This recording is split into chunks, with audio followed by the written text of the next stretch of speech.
her release.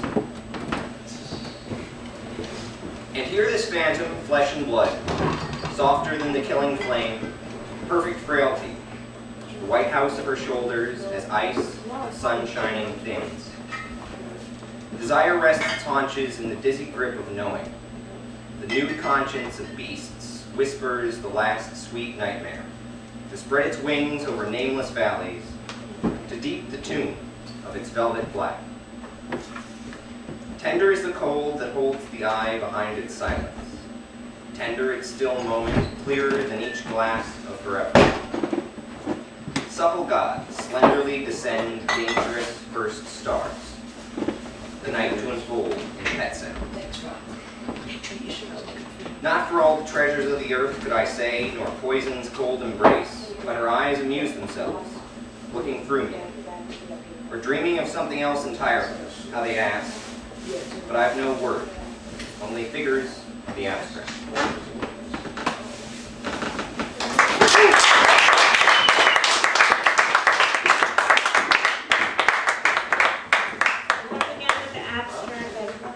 Dope. No, give it up for you. Get up for Tom again. Now we're going on next to Mr. Rob. Is Rob ready to get up again? Yes. Maybe not? Yeah. You look a little tired. I'm tired too. It's okay.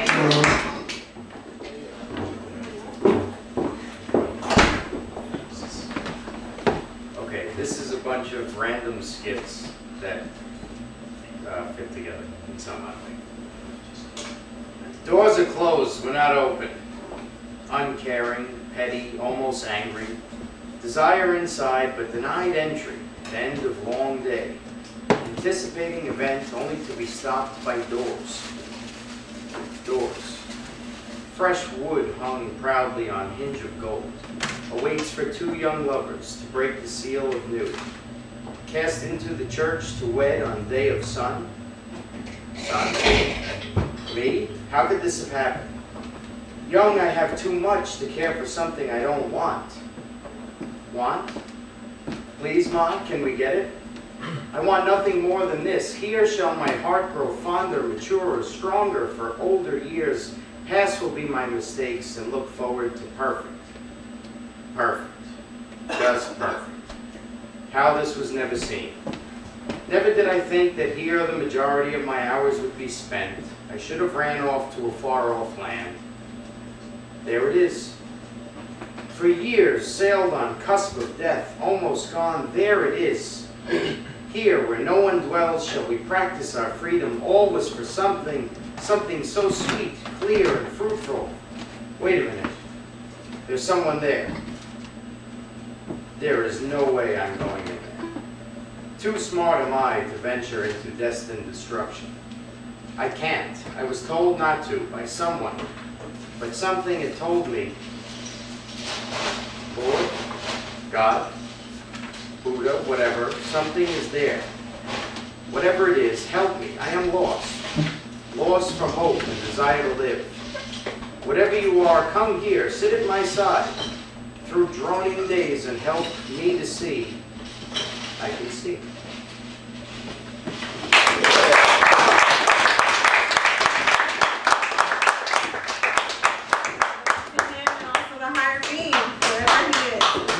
Give it up again. I don't think you guys are loud enough. Come on, give it up again.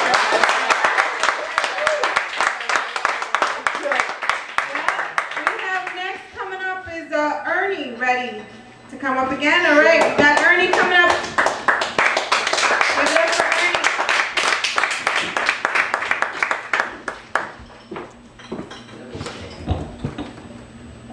Since I don't have any notes for this, I can just hold the mic and hold the beer.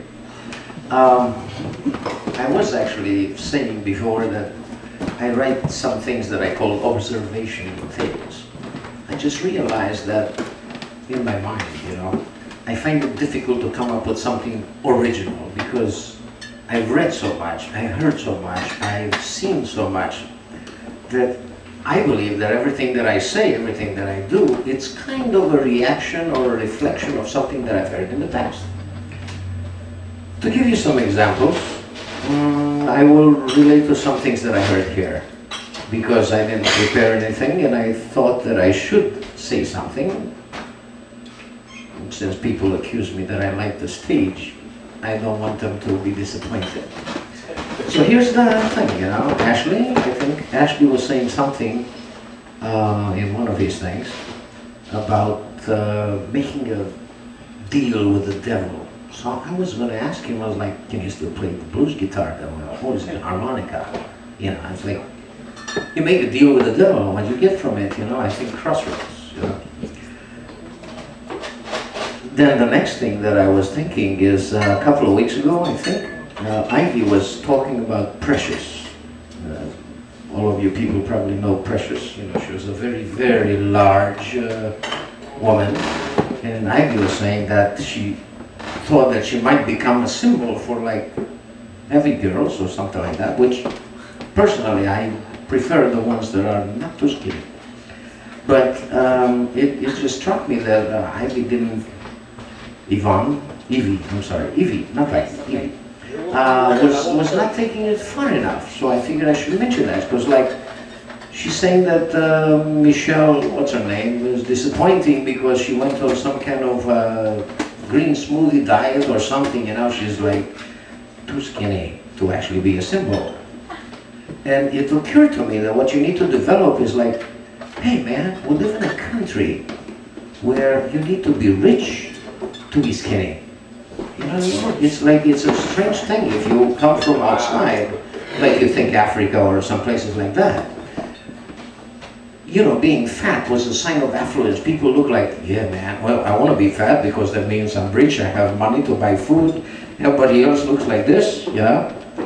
But in this country, you know, if you're poor, you eat McDonald's and you blow up. You're rich, you get your own personal trainer, you drink green smoothies and you have somebody who explains it all to you, you know what I mean?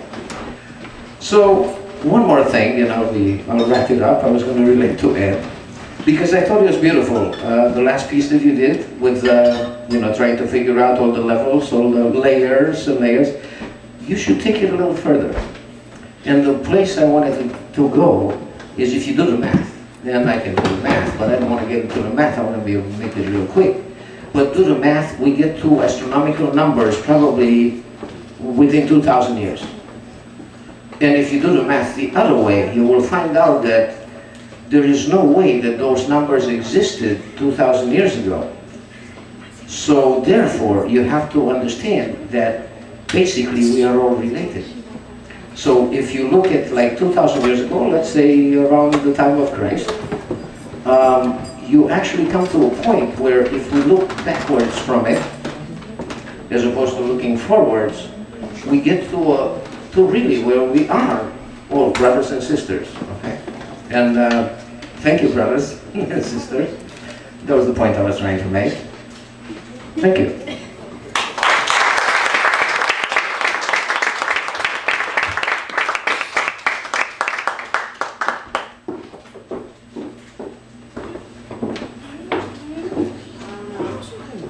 Okay, give it up for Ernie, whatever he was talking about.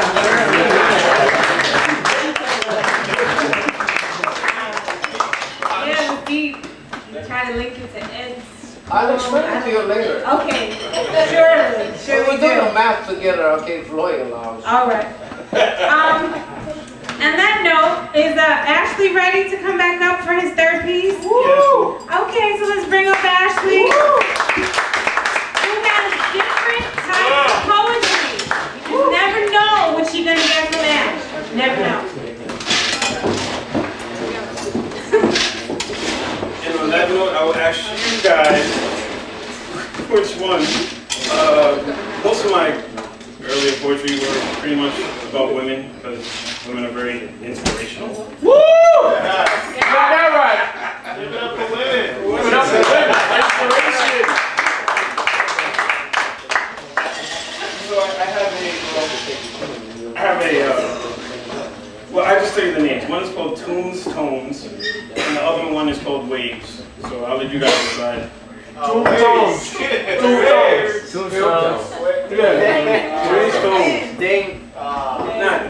That went.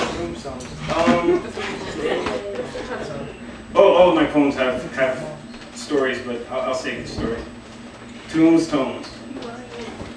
After 10 deep breaths, just about nothing left. My head woozy until I realized how you tried to use me. Yes, me, get used. It's happened before. Feelings thrown up, spewed out without a doubt. You're not second class, just a little fast in the ass.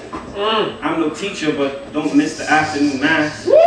Heed the sermon, see what you learn when words and actions twisted, points missed, it's not even. Damn, where do I begin? Lies told in transport from dirty Jersey to New York. Only 4 months ago you carried contraband in your womb. Didn't tell me until I had tit in mouth, suckled like child. Oh, how it spewed sweet venom. Milk dribbled from my lip, and I liked the taste. Too late to retrace, steps covered over with the sands of time left you standing still, but there was no ill will. Now you write of premature death. We wasn't even 6 feet deep. Your words dug into places unspoken. What did you expect from me?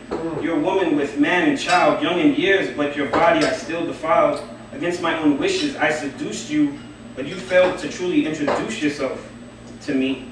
Intelligence I can see, but actions still take on that of an inexperienced woman. W-O-M-B, womb. Your womb is the tomb of this relationship between professor and first-class student that was always destined for doom. Wow.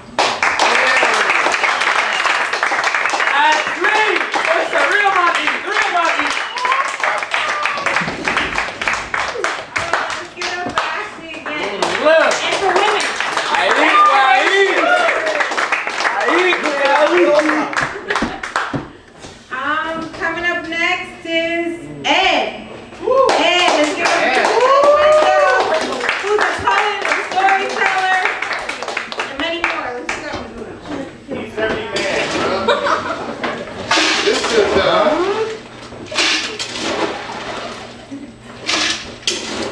This is a very personal piece that goes back to